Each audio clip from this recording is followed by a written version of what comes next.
This episode is sponsored by Smart Travel, a new podcast from NerdWallet. From choosing the right travel card to dodging hidden fees, Smart Travel helps your money go further, literally.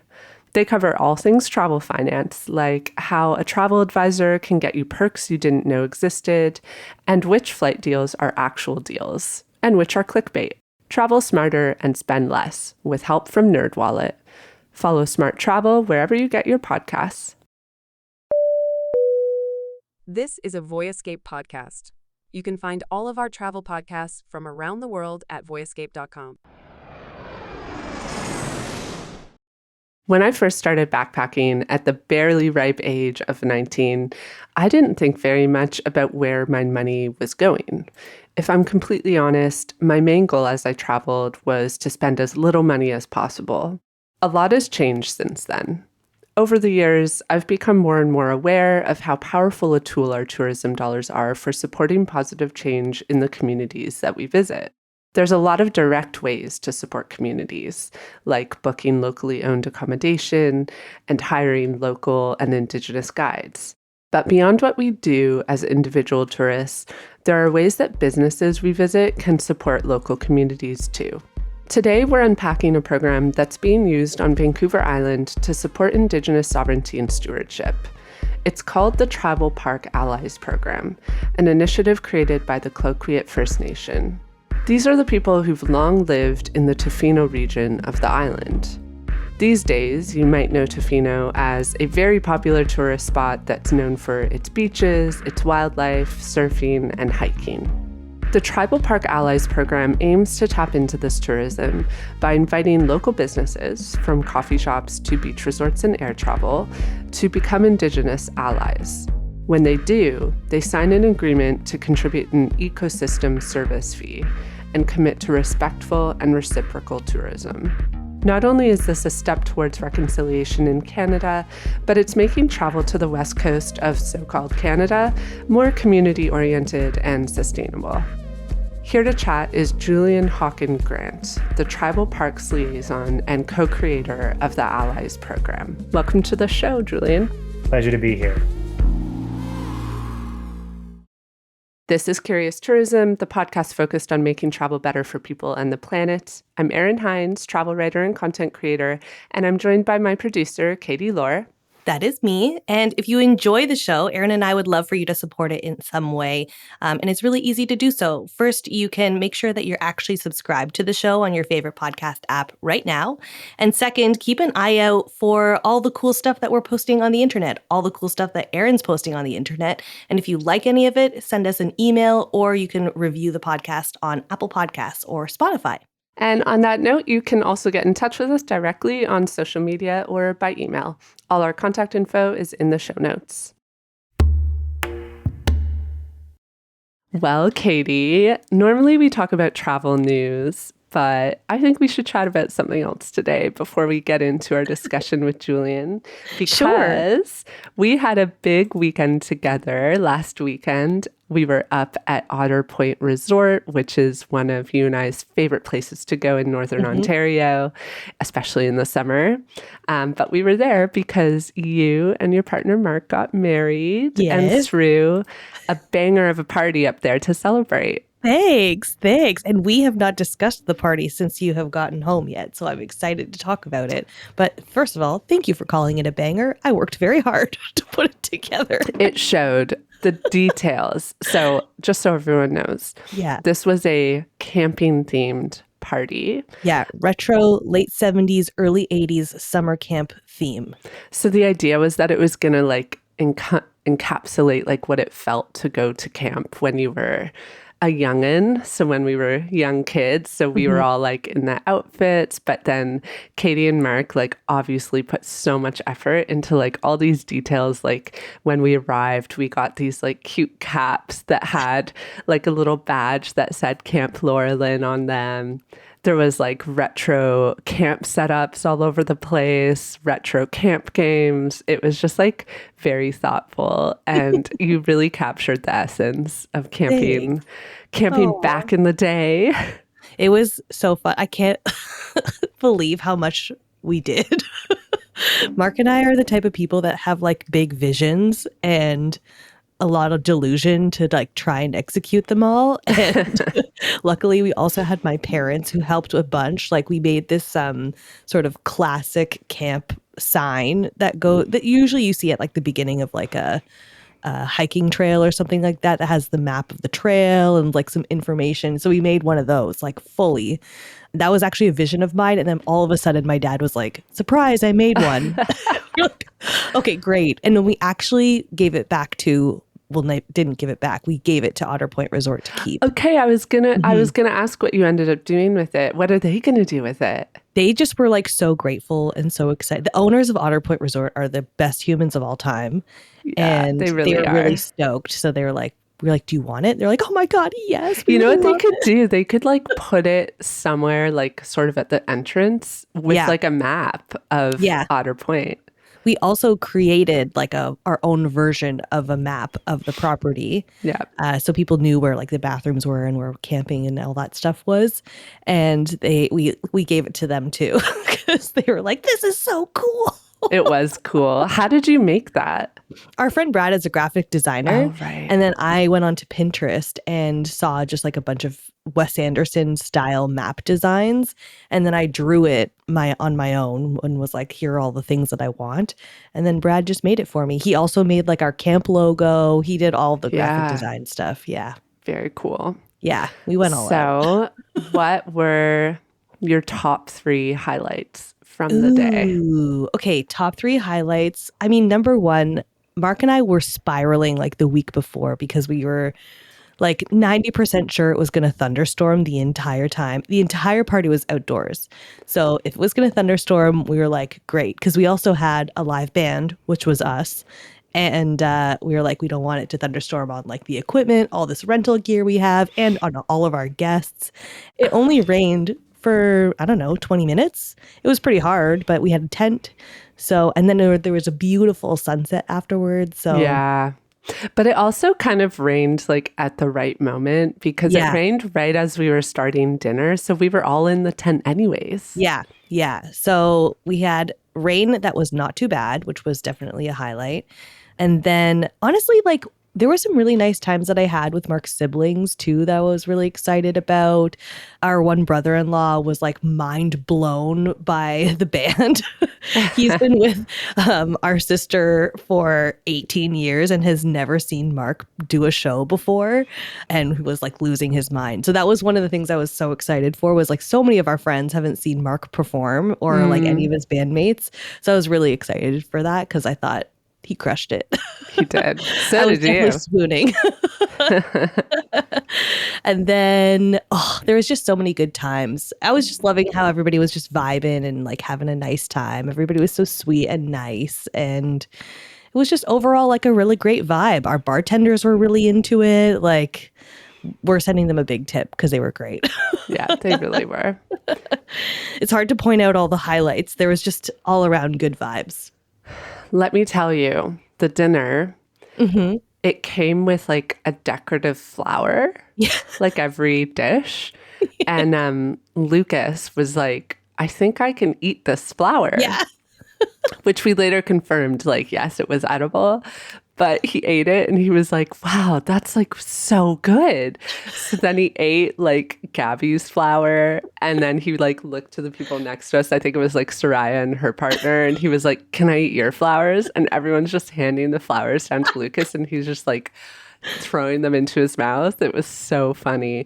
And then he went and talked to the vendors because they were awesome too. And he was like, what flower was that? It was so good. Apparently it was supposed to taste like radish or something. That's like that. What he said. Yeah. I didn't Yeah. eat any. He ate mine before I could try the flower. So I didn't eat mine either. And I wish I had known. I would have given it to him. I was just like, ooh, this is a cute decorative flower. I'm just going to like leave it to the side because I've never in my life thought like I should eat a flower. So I just didn't even think to try and eat it. Yeah, we had a food truck come in that was really awesome. Pulled pork sandwiches. We had a turkey burger and then there was a curry chickpea wrap and it was really awesome. Yeah. So it was not like a formal sit down. It was like, go get your box of food and bring it to your table. Yeah. which I liked personally. Yeah, it was great. And the food was very good. Good. I'm glad you liked it. You can't tell me if you didn't anyway, so. No, I genuinely did. I would not lie. Okay, great. And also all the peanut people got their food first, which was really exciting. Oh, cute. Yeah. Aw. Yeah, believe it or not, 5 people at this wedding, all allergic to peanuts. Welcome to millennial wedding season. Like, Yeah. I feel like this has got to be the case for the last 10 years. And for another 10 years, it's just going to be so many peanut allergies at weddings. Yeah. Because the owner of Otter Point, Abby, also has a peanut allergy and a nut allergy. Yep. So it's a very nut allergy safe space up at Otter Point, which is nice. And she made the dessert for the wedding too, which were delicious butter tarts. Yep. So Mark and I actually forgot to eat one that night. There was one single butter tart left over, and we ate it together. We did like a Lady and the Tramp style and took a picture of it yesterday morning. I think I ate 3. Good for you. I'm really glad. This is a thing. I think people who have peanut allergies should always indulge in safe dessert. And butter tarts are a tough one. I've basically never had a butter tart because they always may contain nuts. Yes. So that was the first butter tart that I actually ever remember having in my life, which is why I had to have 3. I'm so glad you had 3. That makes me very happy. There was also a friend of mine. I met her fiance who I'd never met before. And he's originally from the UK, and he had never had a butter tart before. And he was like, oh my God. Oh my gosh. This was probably such a novel experience for him because camping culture isn't really a thing in the UK. Not like it is here. Because we told my friends who are in the UK about your wedding, and they were intrigued because they were like, what is camping? You Canadians are weird, man. Why do you want to do this outside? Force all of your guests to sleep in tents? We don't force anyone to do so. You could be smart like Erin and go back to a motel as well. So. Honestly, we were really, really appreciating that decision when we saw the forecast. Yeah. It was a fun weekend. And there was no ceremony at this weekend because Mark and I got married the weekend before. We had a tiny little ceremony that was really cute with just our parents. And then we spent the rest of the night bar hopping in Hamilton, which was a blast. We had a really, really good dinner and it was nice. I'm glad we did that because we were definitely out with the friends all weekend, and it was hard to get in some nice quality time. Even if it was just the two of us, your brain is still kind of on party planning mode. So it's hard to sort of turn that off a bit. So I'm really glad we got our weekend and the weekend before. So it was a perfect week. Yeah. It was perfect. As someone who did their wedding in a similar way, I really think it's a great way to do it. Slower. You get lots of quality time with people. It's nice. Well, that's all I have to say about it. So I'm still processing it all. I know, because you literally got home yesterday. Yeah, I just got home last night at 5 p.m. And we haven't even we still have all of our crap packed. We haven't unpacked anything. It's just out of the car. We have a bunch of stuff we're going to try and sell on Facebook Marketplace. Yeah. Yeah. The adventure continues. All right. Well, shall we get to chatting with Julian? Yes, let's do it. So for folks who aren't familiar, could you explain exactly what the Tribal Park Allies initiative is? And I'd also love to hear how it came to be. Yeah, when I was a younger guy, just learning a little bit about the Claoquiat First Nation and about the Claoquiat Tribal Parks, there was a lack of interpretive content that kind of made visitors aware of whose traditional territory they were on, much less sort of the history, the really intriguing and soul-stirring history and politics of the region. The Claoquiat First Nation have been strong and active caretakers of the traditional territory for a really long time. I always, when I walk into those big old beautiful forests, catch myself assuming that I'm in this wilderness, this sort of place that's absent of influence from people. And I have to remember that even me, who's studied this and has a master's degree in this kind of stuff and has spent years talking about it, I still fall into that conditioned colonial way of thinking. The Claoquiat tribal parks are sort of a Claoquiat way of articulating a relationship that they have and have maintained So tribal parks is sort of a way to try to evoke the notion of a national park or a place that is cared for.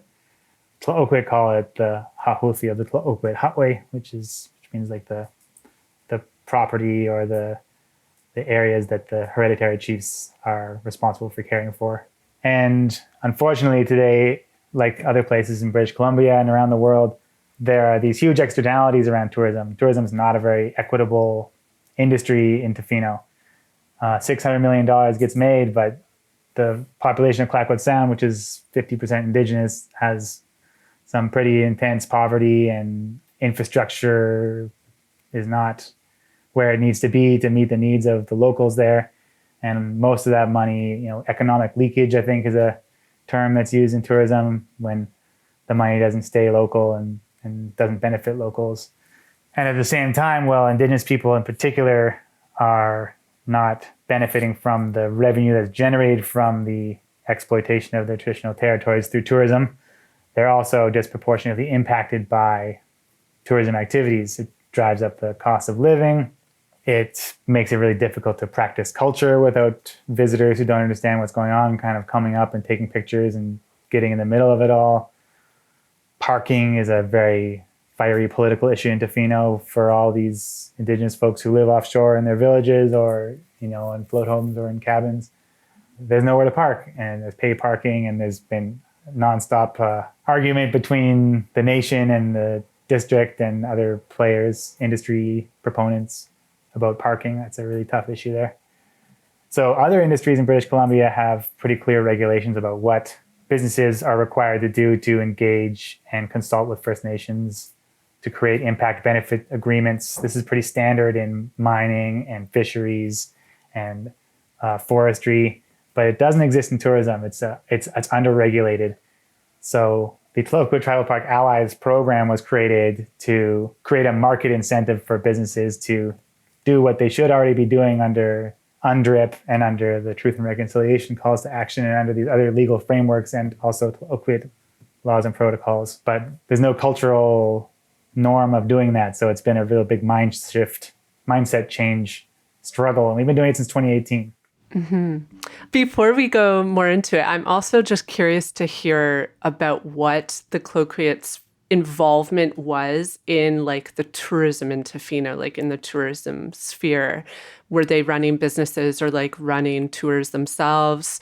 What kind of involvement did they have? And were they benefiting from the explosion of tourism that started happening in Tofino a few decades ago? I know that when fishing and logging and these primary industries that were the livelihood for the majority of people in Tofino, when the community started to transition away from relying on those industries, there was a big gap that needed to be filled. So tourism really was the way forward. It was the alternative. But I still think to this day, Claoquiat isn't participating very significantly in the industry. Their market share in that local industry is pretty small. When the residential school closed, the First Nation was able to get the property on what was formerly called Mackenzie Beach, but has recently been reclaimed as Tinuis Beach. They were able to get that property back that was the residential school. And that is now the Tinuis Best Western Resort, which is owned and controlled by the First Nation. So that's where they have one of the bigger hotels in the region, belongs to the nation. And they're trying to make it into sort of a center for people to come and learn about Claoquiat history and culture. And that's been a really interesting journey. That's interesting to me too, because we talk often on this show about focusing on staying in locally owned accommodation. So generally we would say to avoid a Best Western. It's interesting to hear that they own a Best Western, because I guess it's the Best maybe Western a franchise. Plus. Yeah, so they have decided to, I don't know if it'll be like this forever, but currently they use Best Western's brand to attract folks who they've got all their loyalty programs and stuff like that. Yeah, it really is it does bring those benefits because, a lot of people will automatically choose to book Best Western because it's what they know. And as you say, they have their points. Yeah. But so I'm also curious to hear, what is your involvement with the program? How did you come to it, to working with the nation? I actually kind of started before my master's. I've been recreating in tourism since I was a young guy. I did my undergraduate degree at Quest University and had the opportunity to study with a Squamish Nation lady named Lee Joseph. She's an ethnobotanist, ethnoecologist. Very cool. And she took us up to Tofino, and we spent some time with another pretty amazing guy, Eli Enns, who's now head of the Isak Alam Foundation, which has done a lot of advocacy at the federal level for Indigenous protected and conserved areas, which is sort of Canada's strategy for meeting our 30 by 30 United Nations conservation commitments. Eli welcomed us to Claoquiat territory and introduced us to the tribal parks and shared some of his wisdom, and it was a pretty eye-opening experience for me. Then I went on to do a master's in anthropology, environment, and development, and I ended up coming back to Tofino, back to Claoquiat territory to learn more about tribal parks. What was the history? What was the vision for the future? I got to know Saya Masu, who's the lands manager and has been my mentor since 2017 when I was a student, and to understand some of the challenges that they were dealing with at that moment in time. And working with tourism proponents and industry operators to make sure that the storytelling that they use is consistent with the story that the First Nation wants to see put out there.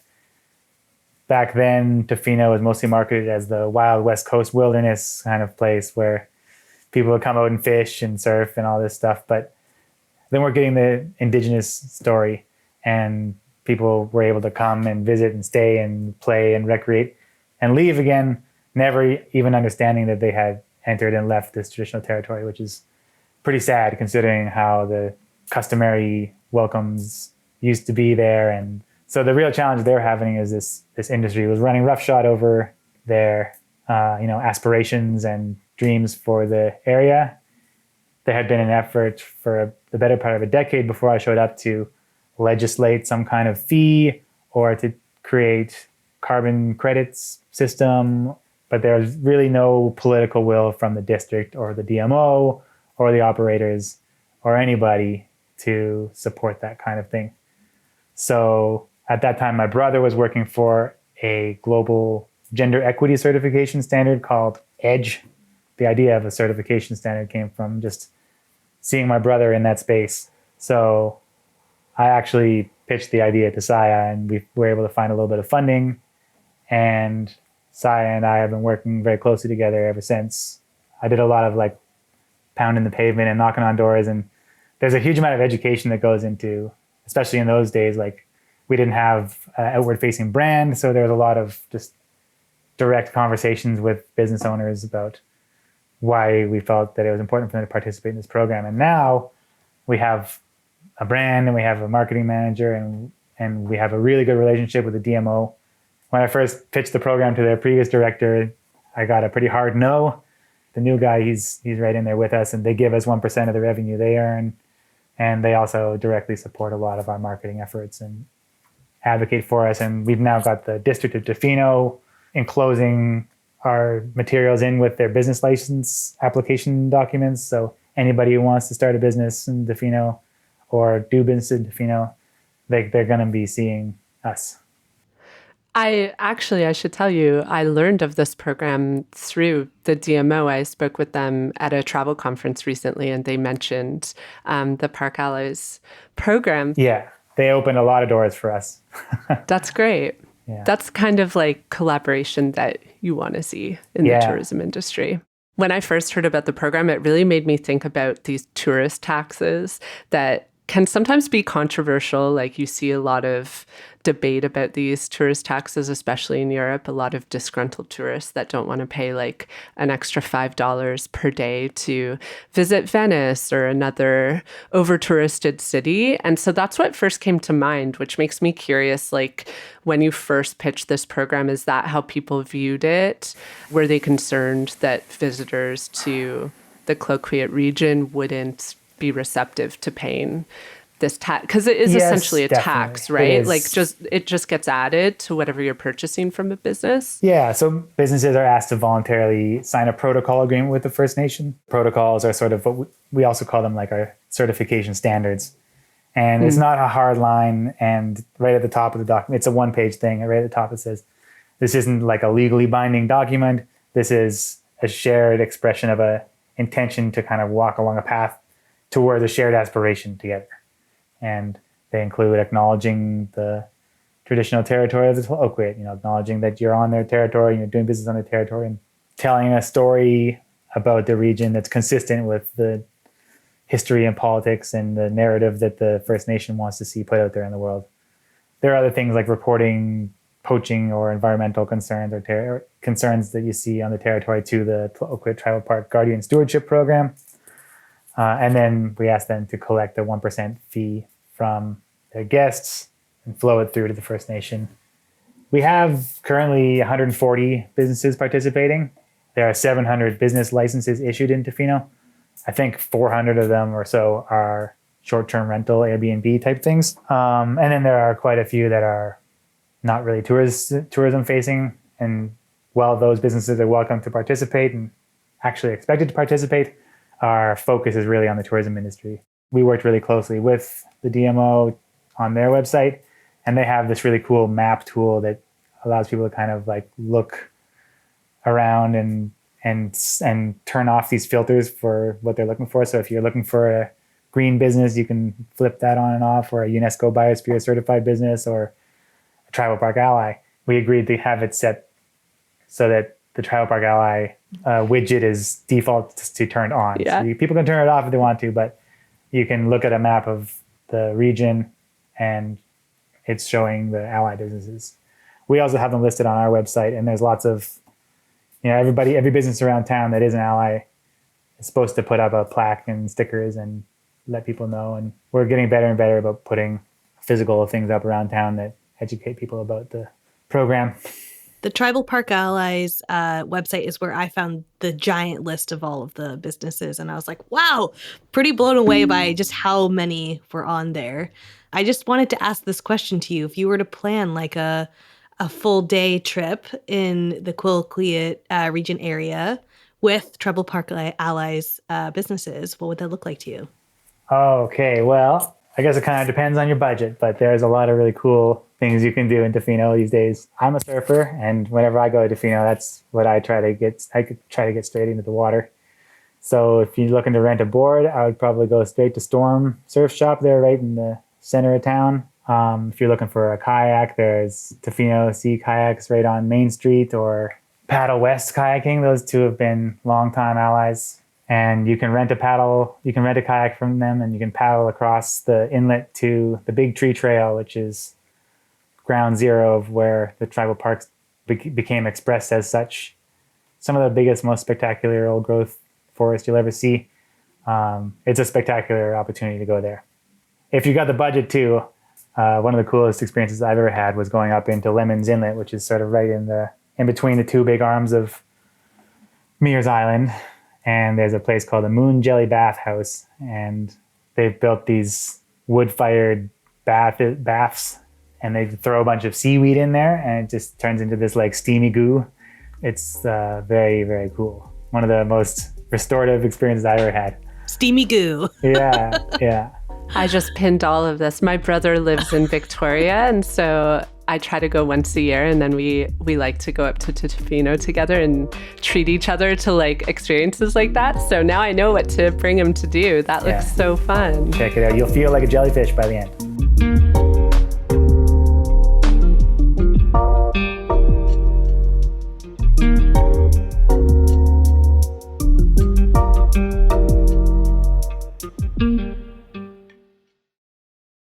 All the most recent travels that I've done around Canada, this thing that always stands out to me is always like the Indigenous guide that I did a medicine walk with, or the powwow that I was invited to observe, or just 2 weeks ago I was in Yukon and went to Long Ago People's Place.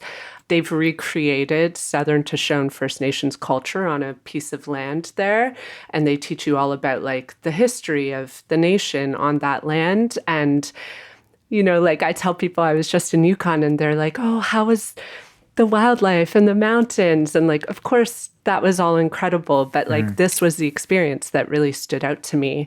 And so we're also losing out by not putting the effort into building these bridges between us culturally and learning about these people and their culture, because it's so beautiful and it's something that can really enrich like our experience, not just as like settlers living here, but like through our travel experiences as well. At least that's been my experience, especially in recent years as I really seek out these experiences when I'm traveling. Yeah, I think that anyone you talk to who's had the privilege of enjoying that kind of interpretive experience, like it's moving, it stirs your heart, and it wakes up something inside you, and it makes people more receptive to acknowledging our responsibility to try to make the world a better place. I think a sort of symptom of entitlement and being on the upside of an oppressive relationship, it allows us to feel as though we can tune out or like not participate. When I look at Tribal Park Allies, I'm really proud looking at like this every year. I'm like I get impatient and things aren't happening fast enough, and I get really frustrated at certain people who I've been like patiently trying to build a relationship with and talk to for 7 years now, and we're still not there yet. And I get so frustrated. But then I look back and I'm like, okay, our numbers are coming up and the revenue is coming up, and the relationships that we have are really improving across like the different organizations that sort of form the decision-making power nexus of this little community. Things are really like the fabric of the community has changed, but it's also frustrating for me because it feels so slow day to day. And I know that what I'm feeling is a fraction of what the people who are living this stuff, are feeling. There's a lot of frustration, a lot of anger. A huge amount of the labor of creating a program and maintaining a program like Tribal Park Allies is the patient, educational, conversational, perspective shifting work. It's hard. And I know that I've blown it with a lot of people too. So it's frustrating. And we live in a really crazy time too, where there's a lot of confusion and anger and frustration.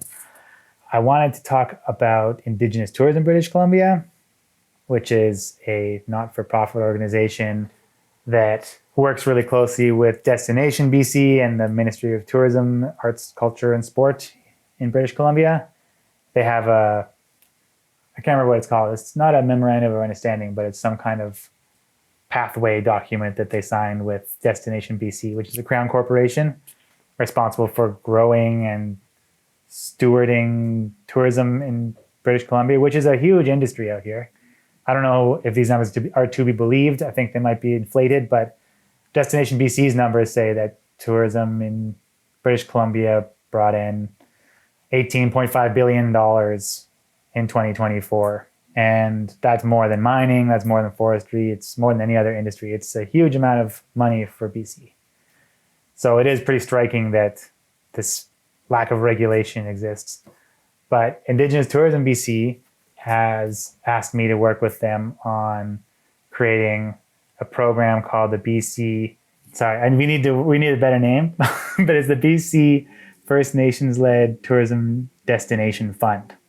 And it's in pretty early stages. There was an announcement about it last November after the AGM, but they have asked me to kind of create a framework for a provincial program that would support the 205 nations in BC to, if they want to, create their own Tribal Park Allies style program to normalize this across the province and maybe create, we have this awesome success story of Claoquiat. Claoquiat's a really strong nation, and it didn't come out of nowhere. I showed up in 2018 and got to lead the development of Tribal Park Allies, but built on the back of 30 years of articulating a tribal park and, a couple thousand years of relating in a certain way to a place.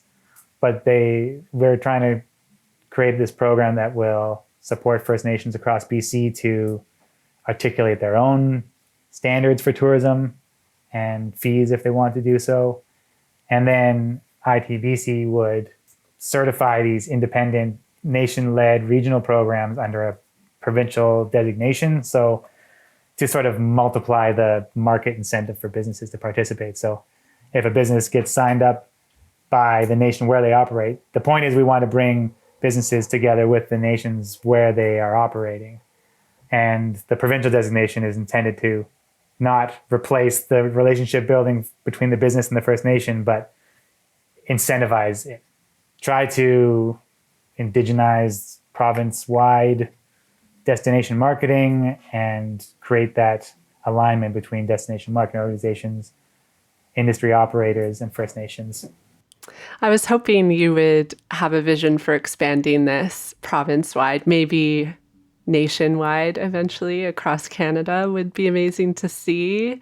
So we'll keep our eye out here in Ontario. Thanks. Yeah. I see it as a coalition building thing. It's very much like a participatory community-led process.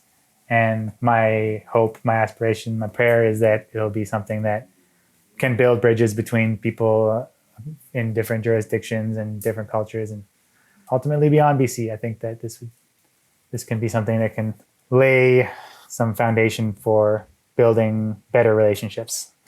I could also see it like, this is just like an out of left field idea, but as someone who does content creation work and writing for DMOs, I often receive briefs from DMOs before going on a trip that just touches on main points about messaging. Something I noticed last year on a couple trips were notes about photographing wildlife responsibly, like how to portray the parks, and a list of best practices around this kind of messaging. And I had actually thought this last year, like it would be amazing to see notes on how to weave in the Indigenous perspective and the Indigenous history of the region that you're visiting into your storytelling, depending on what your angle is.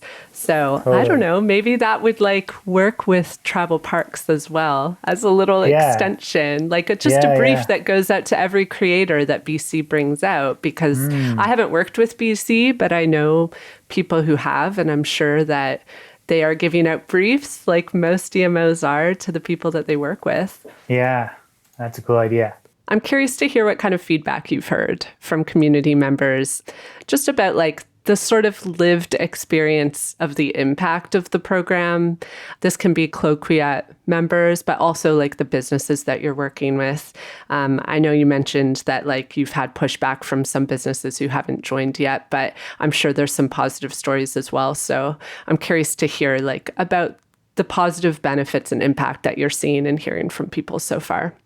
Yeah, it is so positive. A lot of what I hear is kind of anecdotal experiences of people, but I've heard from folks within the First Nation how good it feels to know that a business like that they walk past every day is contributing something and is creating a legacy, because a lot of people come into Tofino and start a business there and work for a little while, but it is a bit of a hard place to hack it, and it's a pretty tough climate in the winter. It's really wet and dark, and some people come thinking they're going to stay forever, and then they don't stick around. And businesses that are a part of the Allies program, they're leaving behind a legacy. They're contributing to something for the folks from the nation who are definitely not going anywhere. You know, like that's home.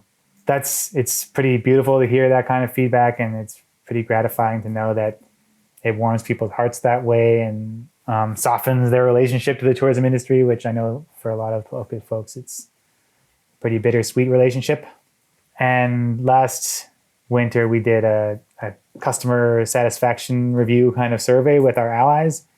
And I got a really cool, my favorite stat that I got out of it was that 72.7% of the responding businesses said that they had materially benefited from participating in this program.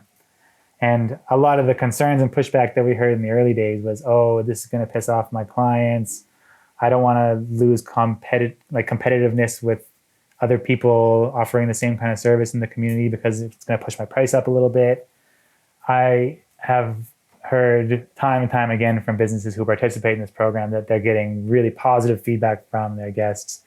1% on top of a $300-400 a night hotel room is no stress for the people who are able to afford that. And they're actually pretty excited to know that they're contributing to a one-of-a-kind program that's, setting a precedent and hopefully going to contribute meaningful benefits far into the future and beyond local territory. So we get those kind of reviews are pretty stunning to hear. This is actually something that's really good for the community, and businesses are really happy to participate. We've had a few businesses that used to be 1% for the planet, but they decided to drop that and join the Tribal Park Allies program because it's 1% for the planet, but it's within Claoquiat Sound, right in their own backyard. And the work that the Guardians are doing is really pretty radical stuff. One of the projects that they're doing is restoring the Tranquil River watershed, which was totally trashed by unsustainable logging practices back in the 50s. They used to just log right up to the edge of the river and drop trees into salmon-bearing streams during the spawning season. And after those trees were gone, all the topsoil washed into the river and filled it with sediment, and then all the stones that were under the soil rolled down into the river, and the river totally changed into a different shape. It's all very wide and gravelly, and there's no habitat for the salmon that do come up to spawn in. What salmon do manage to spawn, and the babies that are born that spend the early time of their lives in the rivers in the summertime, the water goes down and it recedes below the stones. And so a lot of these fish end up high and dry and they die. And it's just terrible because salmon's a keystone species, and the whole ecosystem of most of British Columbia really relies on salmon traveling up those rivers. So they've been doing this crazy work of like restoring that river back to its ancestral path. It's really, really crazy, some of the projects that they're doing. And it's intergenerational legacy work that's protecting this thriving ecosystem. You know, one of the most biodiverse places in British Columbia, over 300 species that live there. It's pretty profound work, and people can contribute to that by being a bit more mindful about where they spend their money, and by leaving reviews with the businesses they stay at, uplifting and praising the allies, and inviting those who aren't participating in the program yet to get with it. Thank you so much, Julian. This has been really awesome. I'm so glad I've learned about this. As someone who loves Tofino, I will be making a concerted effort to go only to businesses that are part of Tribal Parks Allies. Yeah, and I hope that everyone listening, when they go to Tofino, because I know a lot of our Canadian listeners love BC as well, I hope they will as well. If people would like to learn more about the program or more about you, where can they go for more info? So my business, I work as a consultant with Claoquiat. So my business is called Allied Certifications. AlliedCertifications.com is the website. If you want to learn about Claoquiat, Tribal Parks, tribalparks.com is their site, tribalparks.com. And you can get a hold of me directly through either of those websites if you want to chat. Claoquiat Tribal Parks is on Facebook and Instagram. We've got a lot of really cool content that's been coming out featuring allies and sharing some of the beautiful stories and experiences people have here.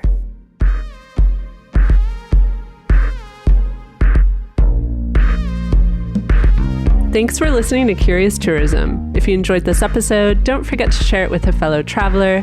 If you're feeling extra generous, you can leave us a 5-star review or support us on Patreon. Anything you can do to support the show will help foster meaningful change throughout the travel industry. Curious Tourism is written and hosted by me, Erin Hines, and it's produced and edited by Katie Lohr in Canada's Toronto area. If you want to reach out to us, check the show notes for all the info you need. Stay tuned for a new episode next month, and of course, stay curious.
I'm Pauline Fromer, and on the Fromer's Travel Show, we try to answer one important question. What's really worth knowing in travel today? From engaging destinations to ways to travel better, save more, and see deeper, and conversations with some of the smartest people in travel, from Samantha Brown to Andrew McCarthy. New episodes weekly on voyescape.com and wherever you get your podcasts.